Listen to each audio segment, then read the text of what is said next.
le crucificaron allí, y a los malhechores, uno a la derecha y otro a la izquierda. Y Jesús decía: Padre, perdónalos, porque no saben lo que hacen. Y repartieron entre sí sus vestidos, echando suertes. Y el pueblo estaba mirando, y aún los gobernantes se burlaban de él, diciendo: a otro salvó, sálvese a sí mismo, si este es el Cristo, el escogido de Dios.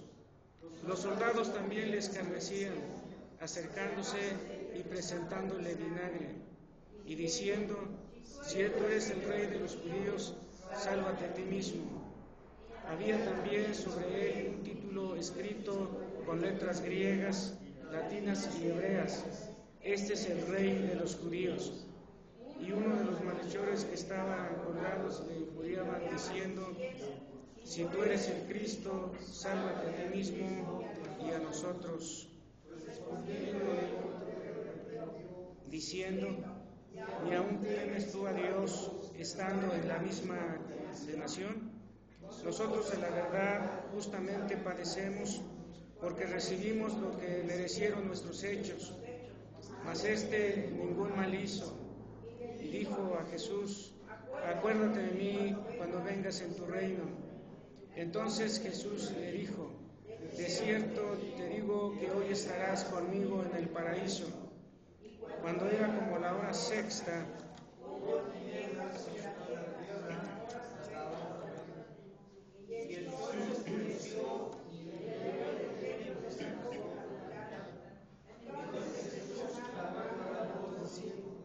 Padre, en tus manos encomiendo mi espíritu.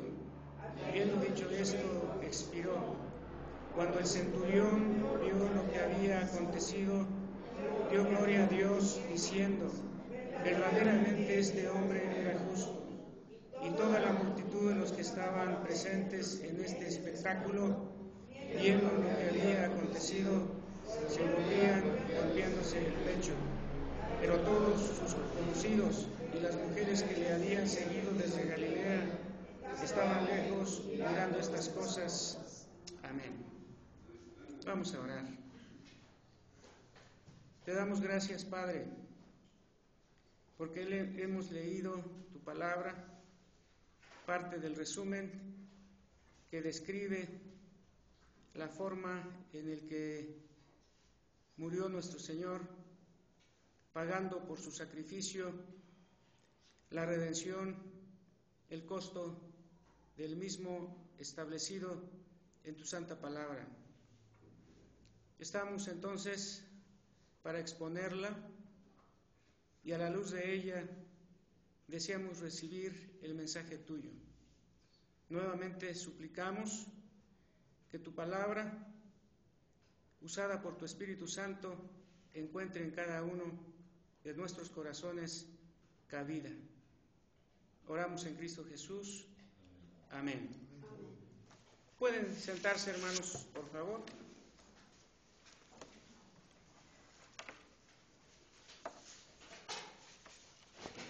Hemos leído esta porción, hermanos, que, como es obvio, no agota todo lo que los evangelios dicen sobre esta etapa final en la vida de Jesús. Este versículo 34 de San Lucas 23 tiene, hermanos, lo que conocemos como la primera de las 7 palabras que dijo Jesús estando en su lecho de muerte. Y Jesús decía: Padre, perdónalos, porque no saben lo que hacen. En el 42 y 43 del mismo San Lucas 23, y dijo a Jesús, se refiere de los ladrones, uno de ellos: acuérdate de mí cuando vengas en tu reino. Entonces Jesús le dijo: de cierto te digo que hoy estarás conmigo en el paraíso. En el cuarto evangelio, que es el de San Juan, hermanos, en el capítulo 19 de San Juan, en el capítulo 19, los versículos 26 y 27, tenemos la tercera palabra.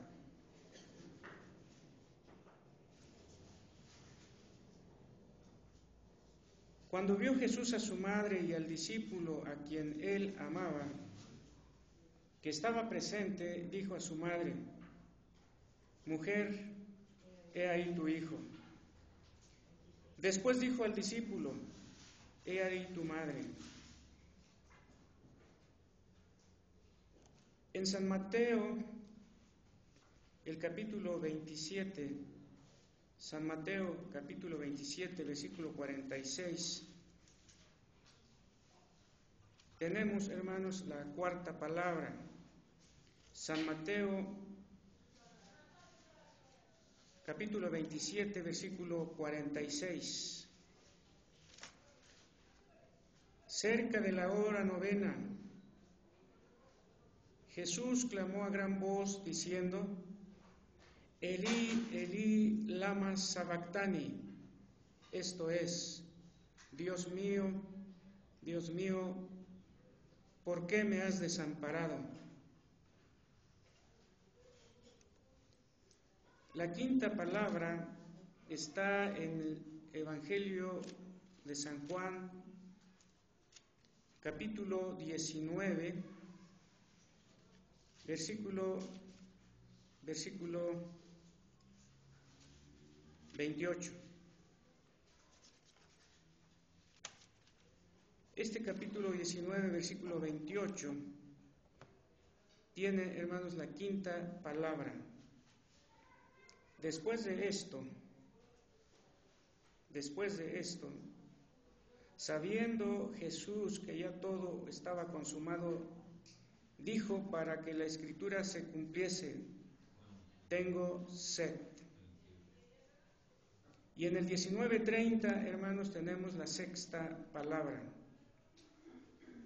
Cuando Jesús hubo tomado el vinagre, dijo: consumado es.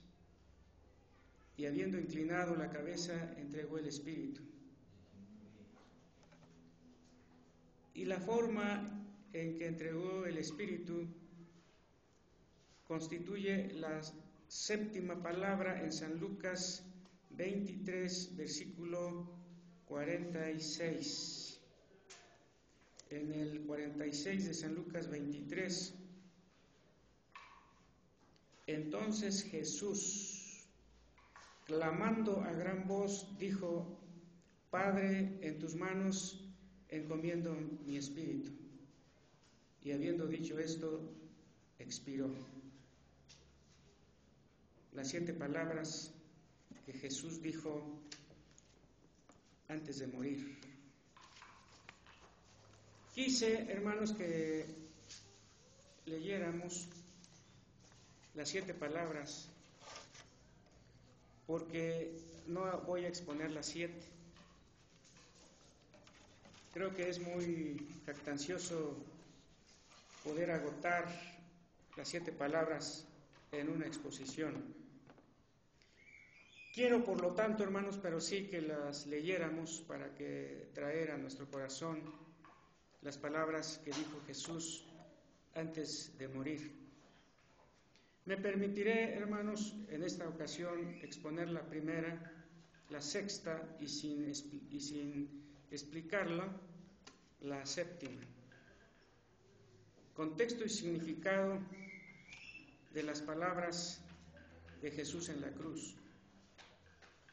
Y la primera, hermanos, que como he mencionado, sí expondré, está en San Lucas 23:34, que dice: y Jesús decía: Padre, perdónalos, porque no saben lo que hacen. Todas las personas, hermanos, y empiezo entonces con la introducción, todas las personas que están conscientes antes de morir llaman a sus seres queridos para dirigir a ellos algunas recomendaciones. Estas son conocidas como sus últimas palabras. Sería interesante preguntar a quienes han tenido la amarga experiencia de perder a un ser querido, ¿cuáles fueron las palabras que escucharon? De quien no hay duda de sus últimas palabras es de nuestro Señor Jesús. Estas son conocidas como las 7 palabras desde la cruz. De las 7, hoy expongo la primera bajo el título Contexto y significado de la primera palabra de Jesús en la cruz. Pido al Espíritu Santo de Dios bendecirnos a través del mensaje hoy. Contexto de la primera palabra. Si leemos, por ejemplo, hermanos, para ir a los evangelios, por ejemplo, en el capítulo 27 del Evangelio de San Mateo, particularmente, hermanos, de los versículos 28 al 30, podemos decir lo siguiente: desnudándole, 27, 28 al 30 de San Mateo, y desnudándole le echaron encima un manto de escarlata y pusieron sobre su cabeza una corona tejida de espinas y una caña en su mano derecha, e hincado la rodilla delante de él, le escarnecían diciéndole: Salve, Rey de los judíos. Y escupiéndole, tomaban la caña y le golpeaban en la cabeza. Contexto de la primera palabra. Los soldados lo desnudaron, le escarnecían y le escupieron. La humillación en su máxima expresión son sintetizados en los verbos que usa cada uno de los discípulos de nuestro Señor al describir las primeras escenas del Gólgota. Desnudaron, verbo, escarnecían y le escupieron. En este mismo capítulo 27, versículo 39, como parte, hermanos, del contexto, y los que pasaban le injuriaban, meneando la cabeza. Los que pasaban le injuriaban, meneando la cabeza. Ahora ya no los soldados, sino los que pasaban.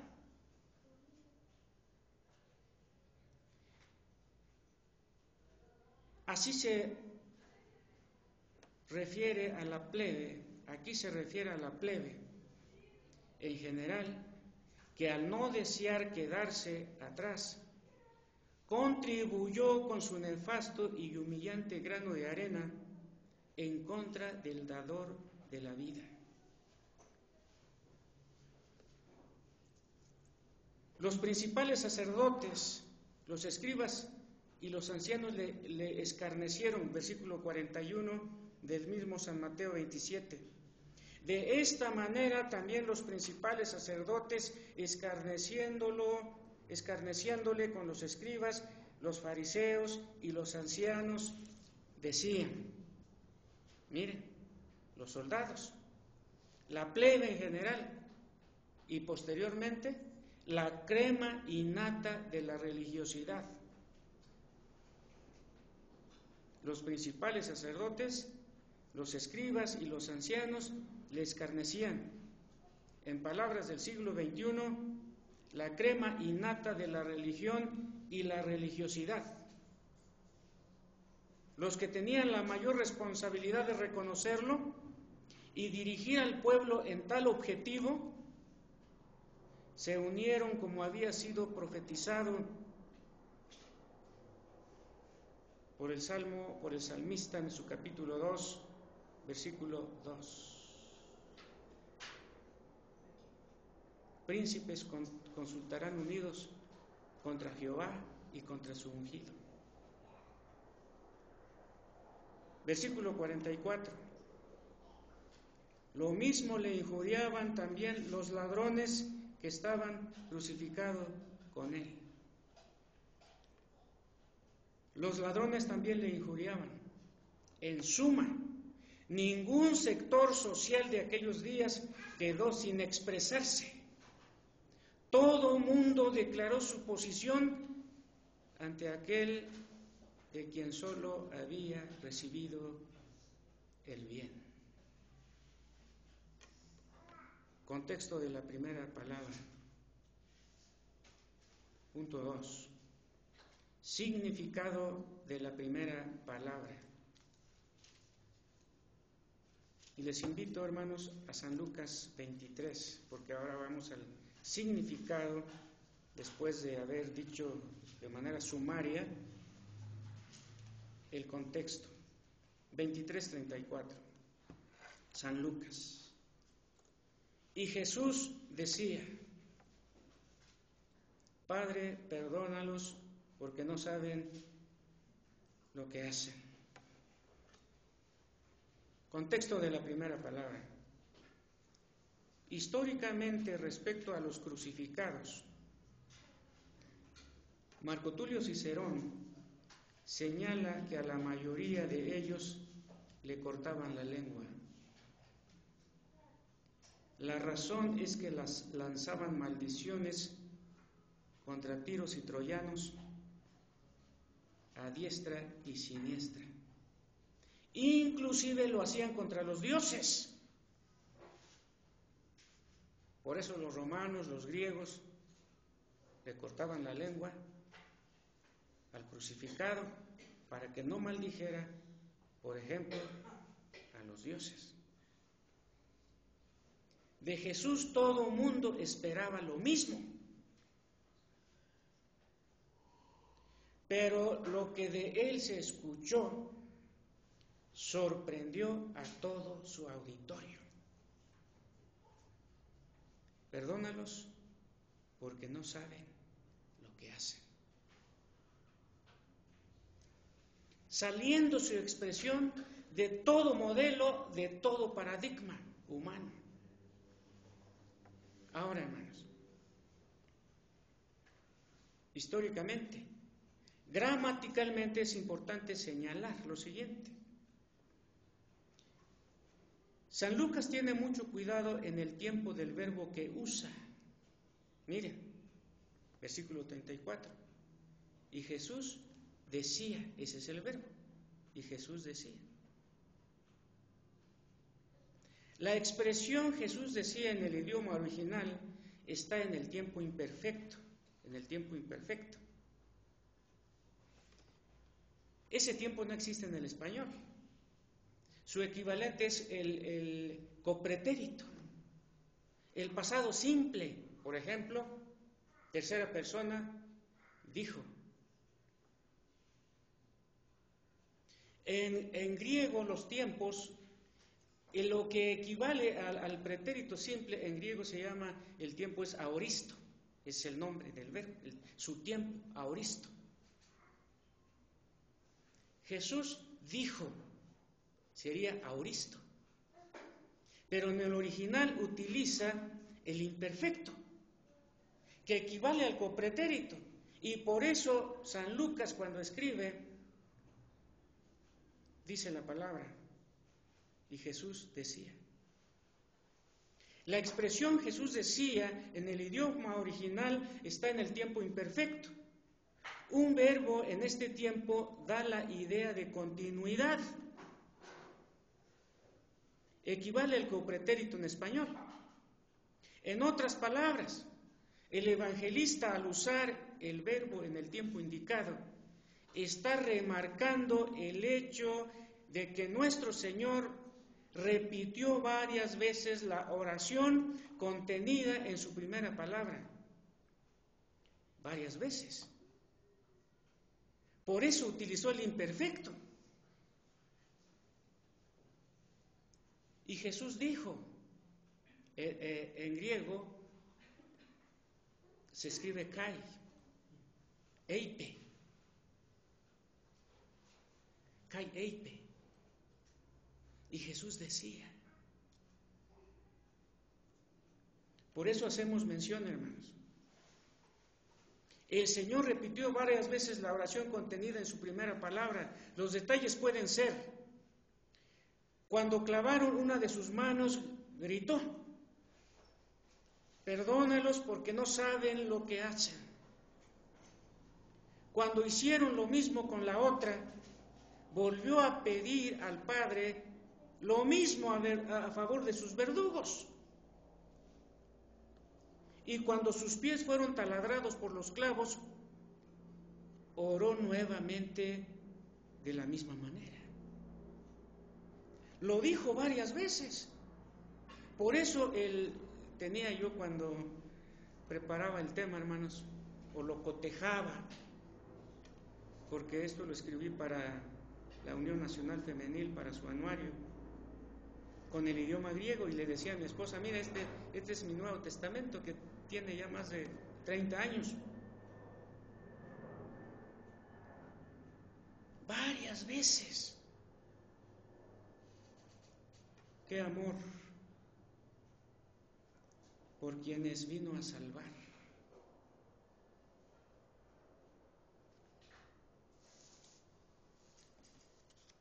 Conclusión, hermanos, de esta primera palabra. Debemos agradecer a nuestro Señor Jesús, porque en su lecho de muerte, como escribiera el himnólogo, está en la sección de muerte y crucifixión de Jesús. Debemos agradecer a nuestro Señor Jesús porque en su lecho de muerte, como escribiera el himnólogo, pensaba en ti, pensaba en mí. Esto a pesar del contexto terrible, cruel y humillante que circundó sus últimas horas sobre esta tierra.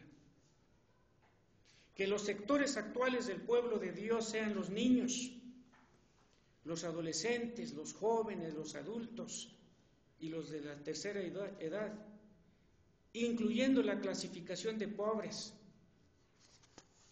clase media, ricos, nunca en su conducta escarnezcan, escupan, se burlen e injurien al que por ellos decía: Padre, perdónalos porque no saben lo que hacen. Que como fruto de su oración al Padre en su lecho de muerte, cada integrante de su iglesia hoy diga: muéveme verte en una cruz y escarnecido, muéveme ver tus afrentas y tu muerte, muéveme, oh Dios, de tal manera que aunque no hubiera cielo yo te amara, y aunque no hubiera infierno te temiera. Señor, tú sabes que te amo. Pasamos, hermanos, por favor, a San Juan, capítulo 19, versículo 30. San Juan 19, 30. Cuando Jesús, San Juan 19, 30, cuando Jesús hubo tomado el vinagre, dijo: consumado es. Y habiendo inclinado la cabeza, entregó el Espíritu. Contexto y significado de la sexta palabra de la cruz. Jesús vino al mundo con un propósito y fin específicos. En el significado de su nombre se encuentra ese fin y propósito. y llamará su nombre Jesús, porque Él ¿qué? Salvará a su pueblo de sus pecados. La totalidad de su obra realizada en un promedio de 33 años llevaba el objetivo que su Padre le había señalado: salvar a su pueblo. Al estar ahora, según el texto, a unos segundos de morir, emite su sexta palabra desde la cruz. Y en su exclamación declara el éxito de su misión. Veamos, al desarrollar esta sexta palabra de Jesús, las razones para afirmar que Él declara su triunfo a través del contenido del texto base de la exposición. Contexto de la sexta palabra de la cruz. El plan de la redención fue elaborada por el Dios Trino. Repito, hermanos, lo que dicen, por ejemplo, el Catecismo Mayor, cuando habla de este tema. El que planeó, el autor de la redención, el que planeó la redención, el Padre. Y vienen ya las preguntas específicas para desarrollar ese punto, ese encabezado. Aplicador o ejecutor de la redención, Dios el Hijo. Y vienen las preguntas respectivas para que el creyente sepa por qué Jesús es el que ejecuta la redención. Y en tercer lugar aparece la tercera persona de la Trinidad en nuestro catecismo menor, el Espíritu Santo de Dios, como el aplicador. Por eso, el plan de la redención fue elaborada por el Dios Trino. Padre, ¿qué más? Hijo y Espíritu Santo.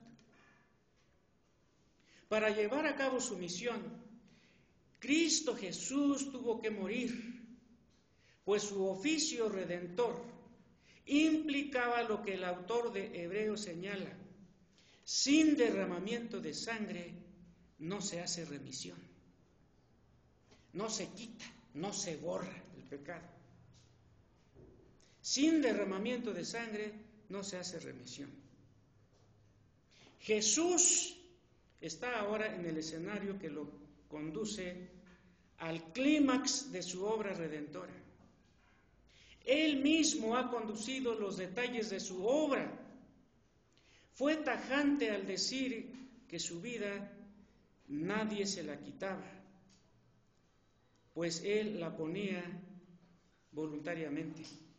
Como dice, hermanos, en San Juan capítulo 10, versículo 18, cuya letra dice: nadie me la quita, sino que yo de mí mismo la pongo. Tengo poder para ponerla y tengo poder para volverla a tomar.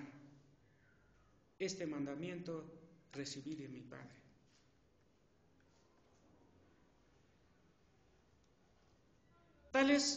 Tan es verdad que Jesús conducía los hilos de su propia historia y obra, que sus enemigos estaban ansiosos por matarlo, pero no querían que fuera en la Pascua, la Semana Santa nuestra. Por ejemplo, hermanos, San Mateo 26, en San Mateo 26, los versículos 4 y 5, hermanos: y tuvieron consejo los religiosos de su tiempo, San Mateo 26, 4 y 5, y tuvieron consejo para prender con engaño a Jesús y matarle. Versículo 5, pero decían: no durante la fiesta, para que no se haga alboroto en el pueblo, no en la fiesta, en palabras más concretas, no en la Pascua. Pero Jesús había decidido algo diferente. 26:2. Sabéis que dentro de 2 días se celebra la Pascua, y el Hijo del Hombre será entregado para ser crucificado. 2 días después. Y está en futuro, será entregado. Y está en indicativo. El indicativo es un modo, como el infinitivo, como el subjuntivo. Tal vez sea entregado, sea es subjuntivo y no utiliza sea. Sabéis que dentro de 2 días se celebra la Pascua y el Hijo del Hombre será entregado. Modo indicativo. Y el indicativo siempre significa que algo es verdad, algo es determinante, algo va a ocurrir. El imperativo es mandato, el subjuntivo es posiblemente, tal vez. Aquí es modo indicativo. Jesús está pisando la meta que lo conduce a la victoria final y total sobre sus enemigos. Cuando Jesús hubo tomado el vinagre, dijo: consumado es.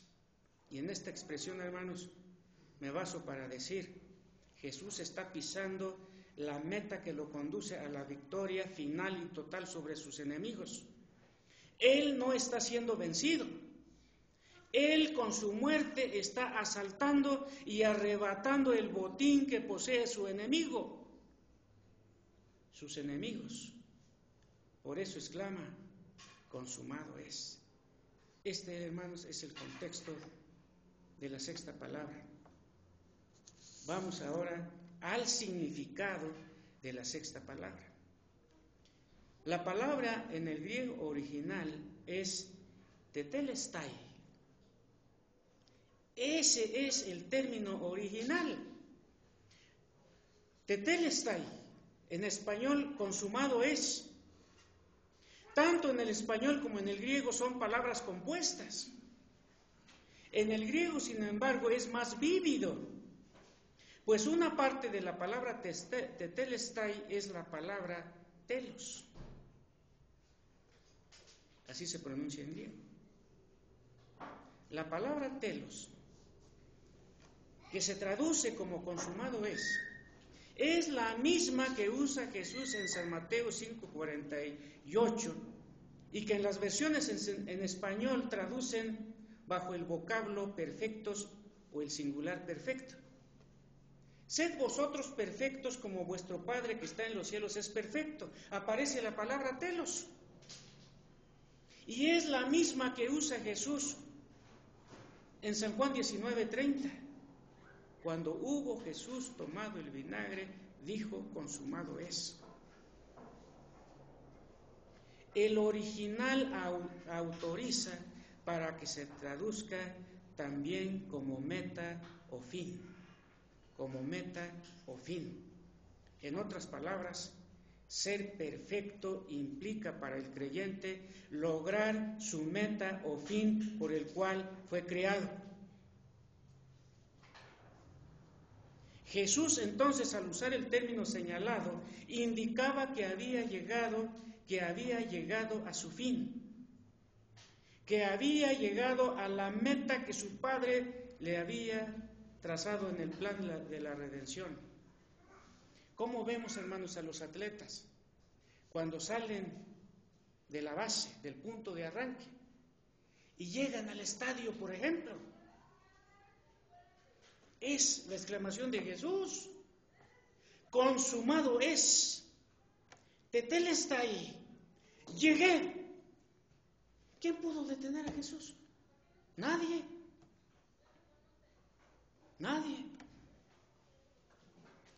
En un libro leí lo siguiente: los 4 evangelios, Mateo, Marcos, Lucas, Juan, y los escritos de San Pablo son diferentes porque los primeros, es decir, los evangelios, narran sobre lo que Jesús hizo y dijo.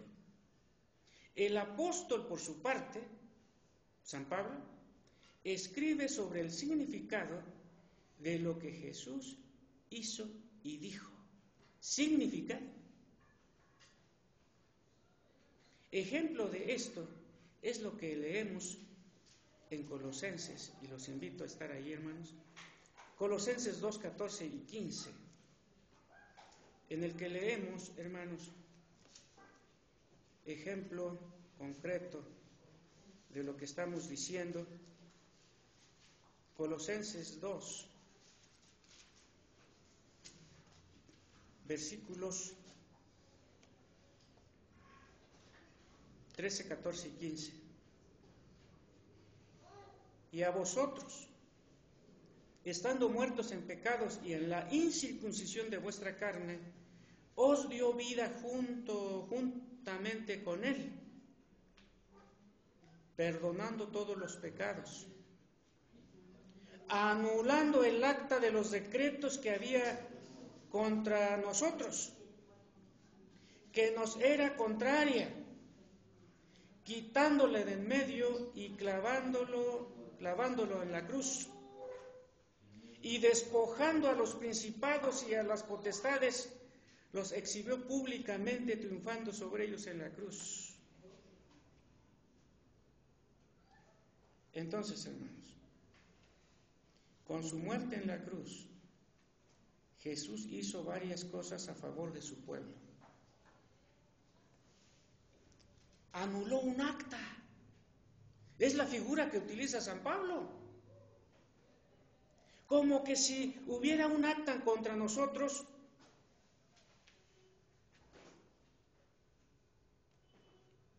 y esa acta contra nosotros lo anuló Jesús. ¿Cuándo? Cuando murió en la cruz. No solamente anuló un acta, la quitó de en medio y la clavó en la cruz. Hizo más. Despojó a los principados y a las potestades y los exhibió públicamente. Fíjense, hermanos. Anuló, quitó, clavó. ¿Qué? El acta que nos era contrario. ¿Y qué hizo contra los autores intelectuales de su crucifixión? Porque todo el mundo vio los soldados. Porque todo el mundo vio a la plebe gritando. Pero detrás de ellos, ¿quiénes estaban? Los principados y las potestades que hemos leído en Colosenses 2, 13 al 15. Por eso aquí indicamos, hizo más. Despojó a los principados y a las potestades y los exhibió públicamente. En razón a esta visión paulina, basamos la afirmación hecha en la parte final del punto anterior. Cristo en la cruz estaba efectuando un asalto contra sus enemigos. Les estaba arrebatando su botín. La victoria fue total. ¿O Cristo fue derrotado? No. Triunfando sobre ellos en la cruz. Es la interpretación paulina de lo que los otros escribieron en forma narrativa. Conclusión de consumado es: con su muerte en la cruz, Jesucristo infligió contundente derrota a sus enemigos, tal como fue profetizado en el Salmo 110:1. Su apabullante victoria fue el arribo del guerrero a su meta y objetivo. Gritó: ¡consumado es! Describe la llegada del atleta a la meta trazada. Esta realidad narrada por los evangelios y corroborada por la doctrina paulina es la base y fundamento de la doctrina cristiana. Es la plataforma donde se han parado todos los creyentes de todos los tiempos. El triunfo de Cristo en la cruz es lo que verdaderamente hizo trascender a la iglesia cristiana. La conmemoración de la muerte de Cristo en la cruz, con el contexto y significado expuesto en esta sexta palabra, se convierte en una verdadera celebración de nuestra salvación. Los creyentes de este siglo, de este inicio de siglo, de nuestra salvación, también podemos gritar: consumado es. Amén. Nos ponemos de pie, hermanos, para orar. Te damos muchas gracias, Padre.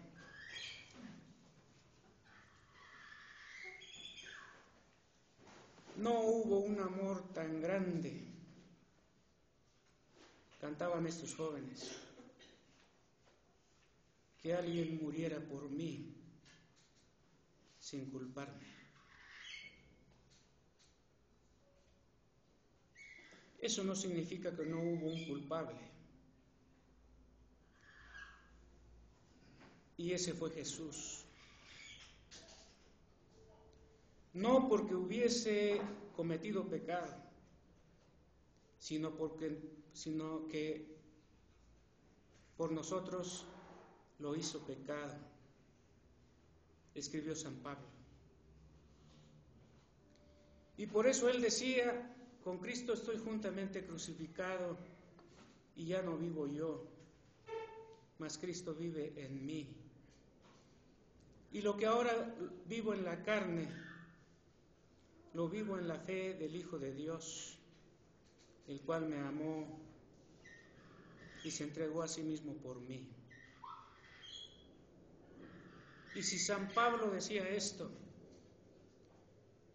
con mayor razón los pecadores que hoy hemos escuchado tu palabra. Pero agradecido, Señor, porque mereciendo la muerte, y no solamente la muerte física, sino la muerte eterna, te plugo darnos en Cristo Jesús la capacidad, mediante tu santa palabra, de creer. Y al creer, la promesa es: no se pierda, sino que tenga vida eterna. ¿Con qué palabras, Señor, podemos describir el beneficio tuyo a favor de tu iglesia? No hay. Sin embargo, deseamos, y lo hemos hecho con todas nuestras deficiencias, el amarte, Señor. Pero el amor nuestro apenas es reflejo pálido de la realidad grande del amor tuyo. Porque el evangelista San Juan, en una de sus cartas, señala claramente que nuestro amor está originado en el amor tuyo. Le amamos a Él porque Él nos amó primero. Señor Jesús, ¿cómo te podremos pagar lo que hiciste por nosotros? Sino responderte con amor y obedecer tus mandamientos, como dijiste cuando viviste en la tierra. ¿Por qué me llamáis Señor y no hacéis lo que yo os digo? Por eso pedimos en esta tarde, como fruto de la exposición de tu palabra, que nos auxilies cada día con la presencia de tu Espíritu Santo, para que con toda nuestra tristeza podamos decir también como Pedro cuando fue descubierto su corazón débil ante ti, pero en la parte final también dijo: Señor, tú sabes que te amo. Y así tu iglesia Betel, presente ahora, tú sabes que te amamos. No tomes en cuenta nuestro pecado, nuestras indiferencias, nuestras negligencias, sino toma en cuenta lo que Jesús hizo por cada uno de nosotros. Y que aplicando esta obra, tu Espíritu Santo la ha iniciado en cada uno de nosotros y la perfeccionará hasta el día del Señor. En el santo nombre de Jesús oramos. Amén. Pueden sentarse, hermanos, por favor.